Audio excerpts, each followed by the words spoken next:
Good morning, Millennial Morticians. Thank you so much for joining me for another episode of this incredible podcast. I am excited about today's episode. I have a special guest. This is one of our last episodes before the year 2026, and I'm excited to be with you all. And I think the guest we have is going to end and round off our year very, very well. I know you've probably seen her on the internet, seen her on YouTube. She's doing some incredible things in our industry. Please welcome to the podcast, Kari the Mortician. Thank you so much for being here, Kari. I appreciate it. Hi, of course. So happy to be here. Absolutely. It's an honor having you. You've done so many great things in our industry with your work, with your education and information about what we do, and you just represent us very well. And I appreciate you being here. This is a long time coming, Jaden. We've been trying to do this for forever. Today's the day, and I'm just happy that we're able to do it. We found time to do it and just to have a conversation and talk. Perfect. So you've been serving families for decades, and you also educate millions online with your YouTube channel, Kari the Mortician. What originally inspired you to step into funeral service and then later to share so openly about the death care industry on YouTube and social media? Well, it never was by design. I think as many people's stories go, where they got a job in high school and then it kind of just rolled into this career. And when I was 16, I needed a job in high school. And my mom was an aftercare coordinator at a funeral home. So she met with the families when they had a death. She would be at the first viewing. She would follow up afterwards. She did a lot of things, helped widows learn how to pump gas when they'd never pumped gas, or write checks because their spouse had already done it. Always done it. And so my mom worked there and said, "Hey, why don't you come work at the funeral home? You're 16, you need a job." And I was like, all right. And that's when they babysat the funeral home more, where the funeral director needed to go be a family person and go do things in life without being tied to the funeral home. And they had a pager back in the pager era. So we would sit at the funeral home until, 9-10 o'clock at night. A lot of funeral homes had little old ladies that maybe lived next door to the funeral home, and they would come over, answer the phones until the funeral director got home at their house or upstairs, and then they would answer the phone. So I did that all through high school, went off to college, didn't have really any anticipation of going back to that type of business. And then junior year, I started soul searching and knew what excited me, but I also hated school. I'm not a sit in a class, learn sort of person. I don't know if it's my ADD, if it's what it is, but I could not focus and sit for these 3-hour classes that college is. And I got my first bachelor's degree in psychology, and my mom, in her all-knowingness, which moms know best, they always find out later in life, said, "Why don't you try and do your mortician license?" And it took about 2 weeks into my apprenticeship, and I was like, all right, mom was right. So I went off to mortuary school, and here I am licensed. What has it been? It was 23 years, almost 24 years later, which is crazy, because if you'd asked me when I was like 20, if you're licensed 24 years, what's that going to look like? I'm going to be like, oh my gosh, am I not retired by then? That's a long time to do one career, especially nowadays where we change. I think the statistic is like 7 different jobs within your lifetime typically. Wow. Rather than, you work at a company, you retire after 30, 40 years, that's it. So now it's so different. But a few years back, so it'd be about 2016 or so, I had left one funeral home, didn't quite know what I was doing. Was I leaving the business? Was I gonna go work in another funeral home? Kind of in a limbo. Didn't realize I was burned out for a minute. I had become a mom during the last placement where I was at working, and it was a whole different landscape to be the mom and to be the funeral director and try and handle all of those roles. Men can become fathers, but it's very different than a woman becoming a mother. I hate to say that, but it really is. And It's true. it's so true. And so I didn't know quite what that was gonna look like, and my husband at the time said, "Hey, why don't you try just doing some videos? You're home, you're kind of figuring things out. Why don't you do some Facebook Live videos answering questions?" So I did it like 15 of that. And then people started saying, "Hey, I wanna share this with so and so," but I didn't wanna just open my Facebook because I had pictures of my kids and things, and so Right. I just dropped them all to YouTube. I figured it all out, like, watched a bunch of videos, "How the heck do you do this YouTube thing?" And dropped them all, and then more people started asking, and I remember we went to Chicago for a wedding, and on the drive there, I was fighting with somebody being a butthole on YouTube to me, and I was getting so stressed out, but in that drive, I hit 1,000 followers, and I was like, "Who are these crazy 1,000 people following me to listen to me talk about anything?" And from there, it's progressed. I think I'm at 127,000 on YouTube and, all the different platforms have different numbers, but it just kind of Millions of organically views grew. on your things. I mean, It yeah. still blows my mind. How does anybody find me? How does, the algorithm work? How does any of it happen? I have not really dove into the TikTok. I post there, but not regularly, not I just don't have time for that. And the whole social media has changed in the 8-ish, 9 years that I've been on it. And I still work full-time almost, most weeks over full-time at a funeral home and doing the other and life, and so this year I've cut back a bit on the social media and because the landscape's changed. It's a whole different ballgame now than it was 9 years ago. Wow. And Yeah. you really set the foundation, or one of the people I think that came to mind to set the foundation on funeral services when I was starting out, and I had those tough questions like Yeah. mortuary college, what do I need to do? National board test. I never heard of it, Right. so Who do we talk your to? videos. Yeah, who do I talk to? Exactly. So it's cool hearing it from your perspective as a funeral director, embalmer, and educator. What are some of the biggest myths or misconceptions that families and even mortuary students still have about funerals, embalming, and cremation? And like you said, how things Yeah. change, over time. So when it comes to kind of the consumer or just lay people, I guess, as you would want to see, people who really don't have knowledge about the business. And I always tell families, I don't want you to be a professional. That means you've lost too many people. So is that we are still trying to hide things. We make lots and lots of money off of everything that happens. We're bankrolling like crazy. And I think that's such a huge misconception that's still there is there's shady business, there's things we're hiding, we're just raking in the dough. And that's just not the case. I can't say for 100% of funeral homes and funeral directors, but the majority, we're not hiding things. We're not trying to overcharge just to pad our paychecks. We have to keep the lights on. We have to run a business. We have to be paid. I would love to do this job. Insurance benefits. Like there's so much disability, all sorts of things that you have to, as a company, pay taxes on and have to pay into. And so it's just life. It's logic. It's running a business because at the end of the day, we are a business full of emotions, but we're a business. So I think that's the Yes. biggest on the non-funeral director side, aside from the body sit up and all those kind of things. On the funeral director side, as people get into it, I'm amazed by how many people have a lack of real life knowledge of what they're getting into. Right now, mortuary schools are high female student rate and never worked in funeral homes, have no idea what they're getting into, never had a job there. They just had a good experience, signed up for school, and here we are. And they get into the business then and they're like, "Oh crap, what is this?" They think there's many I talk to and they're like, "Well, I just want to be a advanced restoration person. I'm just going to put people's faces together all day long." That doesn't come about very often.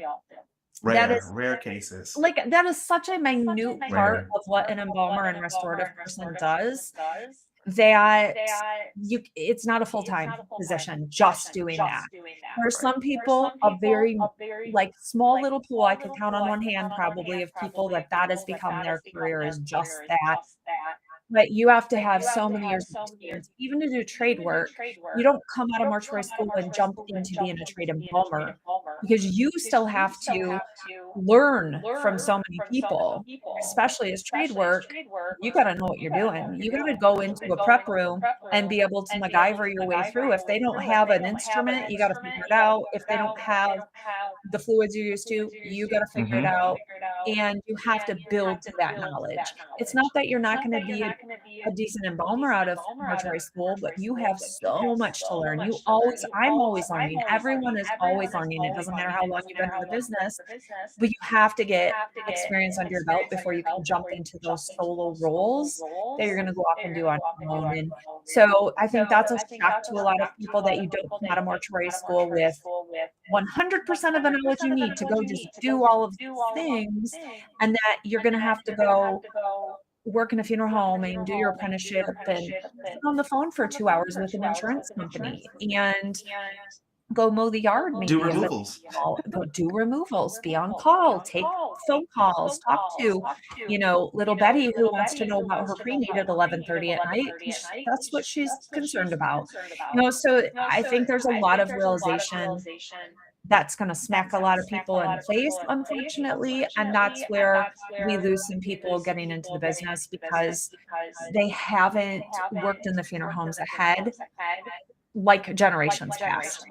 It's not a generational, like, "Hi, my parent worked there and I'm now gonna go to mortuary school." That's not the norm, or That's so even true. That growing was up my in the story, first business. gen. Yep, so Yeah. it's jumping in.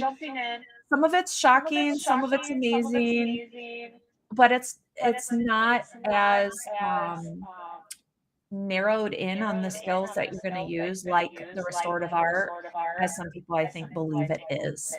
So, I think that is a big surprise to a lot of people. Wow, thank you for that Yeah. education, and like you said, that's such a fact. I can look back at me graduating mortuary college in May. Everything you said is accurate. It's true. A Yeah, lot y of people who my family was never in the funeral business, never even knew. But I think what really helped play a role and that kind of helped save me was it was a lifelong calling, and I knew that personally, and I got in younger before I could even go to college. And yeah, so I knew I got to get my foot wet and see, okay, I'm going to be doing this every day.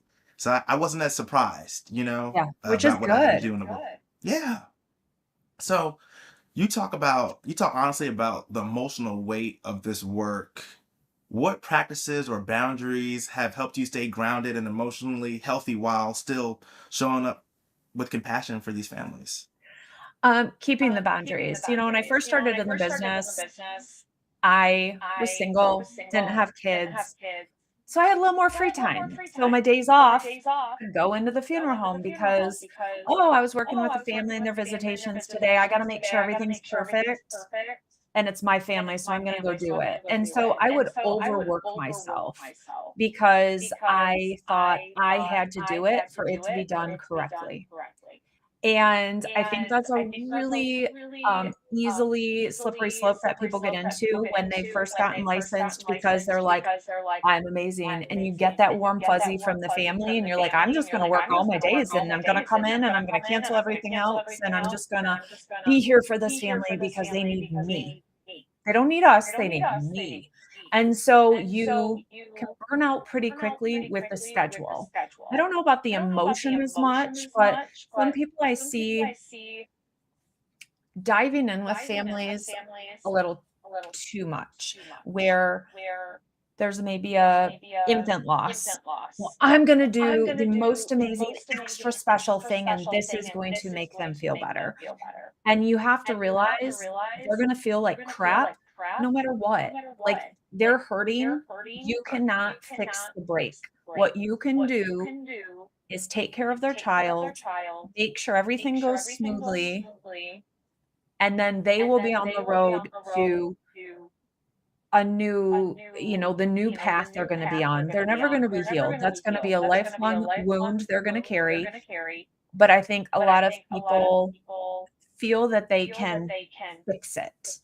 And we as funeral directors can't fix it. We can't fix the hurt. We can't fix the wound that is there from this loss, but we can make sure everything goes as perfectly as we can while they're with us for those few days or a few weeks.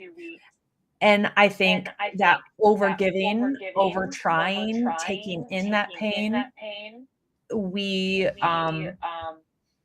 get too much emotion we take home as if it's our own loss. And we've taken enough on its own. I just did a little video recently about the Green Mile, and is it Michael Duncan Clark and his role? And that really is the best analogy to me of working as a mortician with families, is that you just take in a little bit from every family, and eventually it's got to come out, as he does. He breathes in and he takes in these pains, these ailments, these things, and eventually he just has this heavy breath where this blackness comes out of him. That's and it depends on who you are within the business, how you let that out. And to me, it's keeping my boundaries has helped, but then also having my joys outside, having my kids, having, my people, my friends, my spouse. And sometimes I just want to come home and I need quiet and I don't want anybody to talk to me. Like other day, I made 2 arrangements back to back. It was a 3-hour and a 2-hour and 45-minute. And the one showed up 20 minutes early. It was like almost 3 straight hours of arrangements, which is a lot of peopling. And so sometimes I get home and I don't want to people anymore. I don't want anybody to talk to me. I don't want anybody to touch me. I don't want anybody near me. I don't want anything. And knowing that and understanding kind of like how you function and how you react is the best way to do it. And it takes time and figuring yourself out, as we do in every relationship. Being a mortician is a relationship with every family, with your business, just like dating. You got to figure out how to, date the right person and all of that. So it's just a life learning that's always evolving, I think, kind of thing. Wow, that was deep and powerful. I think I learned something about that just in my as learning and experiencing it for yourself. And I think people Yeah. just think we just go in there and we just talk, but they're talking, but I'm listening, but I'm taking notes and I'm making sure that sometimes they answer questions that you were going to ask that you need answers to, and it's a very interactive environment, and you have to be on it Yes, because you can to have a remember to do that. plan, but they're gonna throw you off your plan, and they're gonna ask 100 Mhm. questions at the same time and trying to keep focused.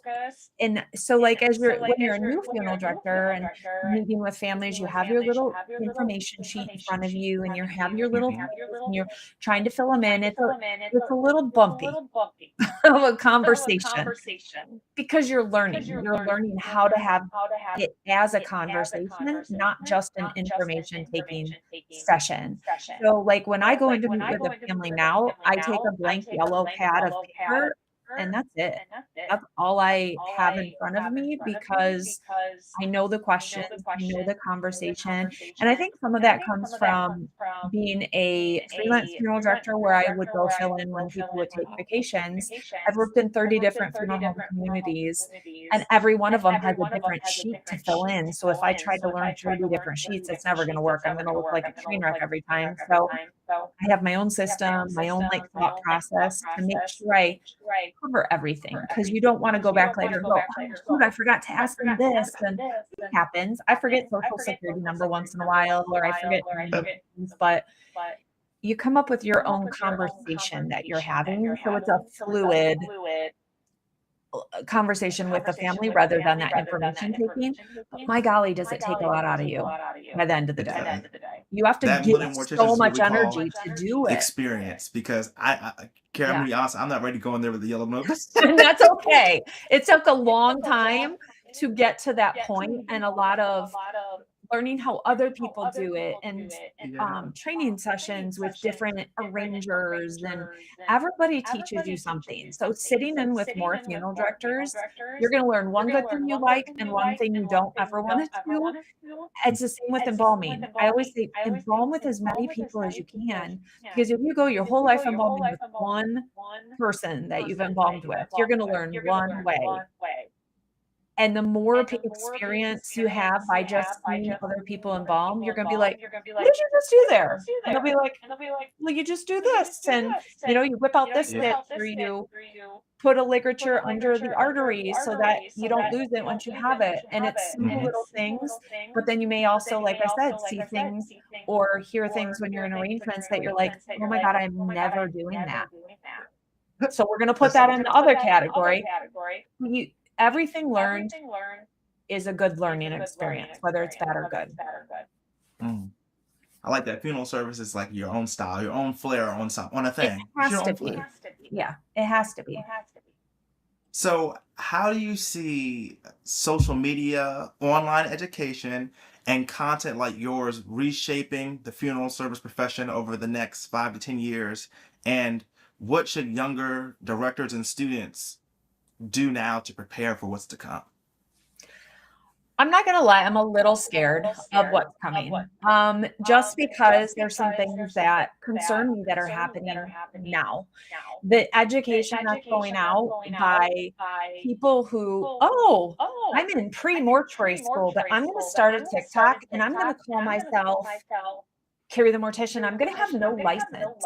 I'm gonna have no knowledge, but because I'm going to school, I'm gonna call myself one, and everything I say, people are gonna listen and follow, and I'm gonna say as salacious things as I can to try and get more views, but I don't really know the knowledge to be sharing the knowledge, and I'm miseducating people who are looking for good information, and that is happening so often. Or they're going for that clickbait where they're showing bodies, they're showing things they're not supposed to. It's really sad, to me that that's what people are doing to try to better their position in social media. Right. I can honest to goodness say I have never clickbaited anything. I have never tried to do anything for growth. I share stories, I talk, I don't show people, I don't show bodies.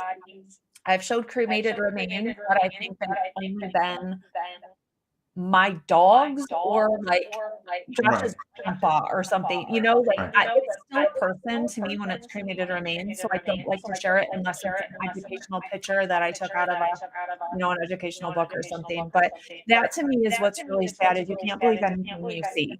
And there are people who have a lot of followers who those followers don't understand that they're not following licensed funeral directors and embalmers, and they listen to them and such, and that scares me. There's a lot of really great educators on social Yeah. media, but there are some that you just need to be really concerned that they're using the title director, mortician, embalmer because they're not. Maybe they're going to school for it, but they're not it. Doesn't Right. make them one. Or let's say when you go to conventions, you might go to conventions, you say, I don't think I've ever seen that person before. Because No, we're a well, family, we get to know each other. I mean, I met you at a convention, so we you know. do, and Yeah. it's just scary. Some of it is, it's just scary. So I'm concerned with what the future of that's gonna look like and what people are gonna show in the future. I'm like, it's only gonna be a matter of time before we have a live embalming that is showed, or someone who okays and signs off, "Hey, you can show my death, you can show my embalming, you can show my whole funeral," and does all of that Mhm. for public, view. There's a movie about that where it's like a futuristic movie and they're gonna show, I can't remember what it is, if it's a, um, execution or you know what I mean? Like, that's I Yeah. think the future Going of into what we consider the private realm of funeral service that we're taught that yeah, it's private for a reason, out of dignity and correct, tradition, of what we do. Yeah. yeah, and we should always be taking action as if people are watching, but I think there's something very sacred about what we do, and that it's Mhm. only supposed to be with people who are licensed, and, family cannot come in and stand and watch you embalm.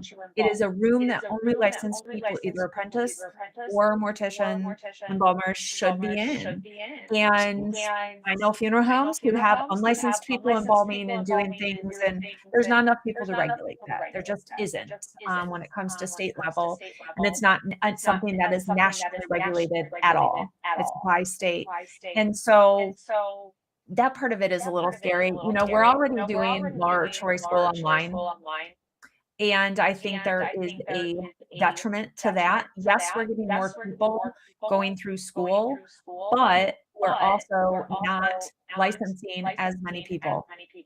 Mm. And I think the statistic, if I go back to one of my presentations, it's like 2,300 or something are retiring every year, but we're only graduating out like 1,800 a year, and of those getting licensed, I don't even know if it's 1,000. So And we it's are and in a I like how you bring that up, Kari, deficit. because I like how you bring that up because even the number of students that even make it out of mortuary college it's mortuary college is not easy. I, No, it's it's not not. easy at all. No. So It's there to weed out. It's there to be a challenge. It's 1 year. It's a 1-year program once you do all your prerequisites. It's not uh-huh. there to be an easy school to get through, and I think some people see that, kinda like, "Oh, I need a career. Okay, I'll go be a massage therapist because it's a short, schooling, and I'll go do that," or, "Oh, I'll go be a Right. mortician because oh, they drive black Cadillacs, and there must be a lot of money, and it's We 1 wear year." suits sometimes when we Yeah. have to, but not all the time. It's not a suit So only business at all. it's that misconception, perception of what we do, and then they get into the classes and it's like, "What? This is I don't like this." So I was teaching mortuary school. I had a group project, and the complaints of having to do a group project, I said, "When will you ever be a funeral director and be working on your own?" Mm. Silence, because you're never working on your own. It is a group effort, a team effort every single time. You cannot do Every everything individual, alone. and that's when when you put these. I don't like using titles or labels and stuff, but everybody's job at the funeral home is an important job. That's why you see funeral homes with employees they've had for 30 years, 40 years, 20, because the work they do and people are grounded in their position and they know the job inside and out. And Yep. those are the people that are the most valuable to the entire funeral home. And some funeral homes can't operate, you would think, without the funeral director. No, without the office people, without the people in the crematory, without so many jobs that you don't even know that are taking place that are happening that you need, the people you need. You do, You and need it's them. like the, receptionist, Yes. that is your gatekeeper. Like, if you piss that receptionist off, you're never getting your name. Like, I always tell people when they wanna go, they're like, "How do I go get a shadow opportunity or get a job or get a placement?" And they're like, "We went in and we asked to talk to the funeral director, and I haven't heard anything." Okay, well, did you talk to the person that answered the door? "Well, no, I'd asked to talk to the funeral director." No, that's your gatekeeper. That is the Yes, that's person, what we if they don't like you, you're done. it's not You're happening. not going beyond I them tell people it's because like visiting in the doctor's office. You oh, don't go to the doctor's office and just no. and people think that for funeral directors and embalmers they think we don't have other things going on or we're not serving Yeah. other families. But it's like I do have other things going on and I do have other work and you are just as important. But if it's not something that's an emergency, they're not gonna come back and get me. No. And you it's not know. that, like when students and people go to get jobs, they're like, "Well, I don't understand why nobody's called me." Well, we had 6 death calls, and every one of them is taking precedence over me calling you. My new favorite phrase is "Your emergency is not my emergency."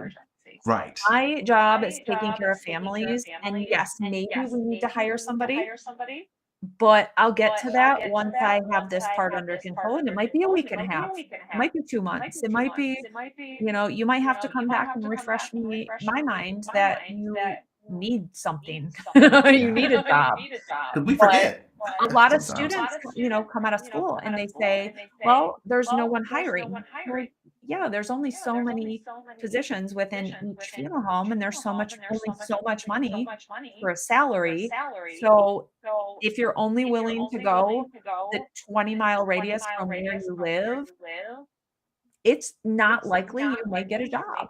You have to be Mm. willing to move towards a position that is open, and there's a lot of them. There's funeral homes who are begging for people. It's just you have to go to those jobs, and that's just not something a lot of people coming out of mortuary school are always willing to do because it's an older group, it's a more Right. settled group, and they're not as mobile as they could be or used to be, I guess. Right. So Many of the listeners of the Millennial Mortician podcast are students, apprentices, new funeral directors. Yeah. What is one wake up call or core lesson you want to give this next generation so they can so they can build a sustainable, meaningful life in this profession? Keep your boundaries. Like we were talking earlier, you are not the end all of newly licensed funeral you're not the only person that can serve someone well, and every family is not meant to be served by your funeral home.